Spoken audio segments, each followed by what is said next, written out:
So hey guys, welcome back to our my channel কাকিমা আড্ডা চ্যানেলে আমাদেরকে অনেক অনেক স্বাগত এবং অনেক অনেক ভালোবাসা।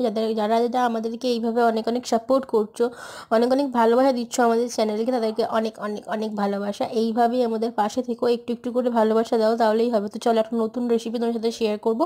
সেটা হচ্ছে এই যে কপিটা। জানি অনেকেই চেনো, অনেকেই নাম জানো, তবুও বলছি যারা নাম জানো না তারা, আমি খুব বলছি শেষে, ভিডিও শেষের নামটা কি। আর যারা জানো তারা আমাকে কমেন্ট সেকশনে কমেন্ট করে জানাও তো এটা কী। তবে কার কার ভালো লাগে সেটাও কমেন্ট করে জানাবে, কিন্তু আমার একদম ভালো লাগে না। আমার দেখেই মানে খেতে ইচ্ছা করে না। আমি জানি না কাদের ভালো লাগে, অনেকের হয়তো ভালো লাগে। আমার মা ভালোবাসে সেই কারণের জন্য রান্না করা। আমরা একটুকু খাইনি, আমার মা আর বাবা মিলেই খেয়েছি আর কি। এই কপিটা সবুজ কপি, আমাদের এখানে জানো তো একটা হলুদ রঙেরও কপি পাওয়া যায়, জানি না ওটাকেও কী বলে। তো এটা এরকম নাকি নিরামিষভাবেই রান্না করতে হয়, আবার অনেকে পেঁয়াজ রসুন দিয়েই রান্না করে।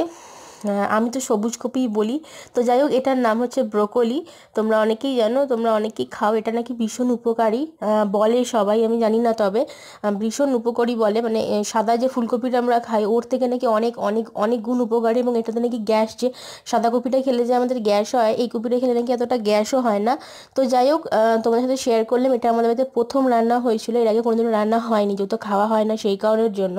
তো কেমন লাগলো অবশ্যই কমেন্ট সেকশনে কমেন্ট করে জানাবে। আর ভালো লাগলে লাইক কমেন্ট শেয়ার করবে। Tata, bye bye.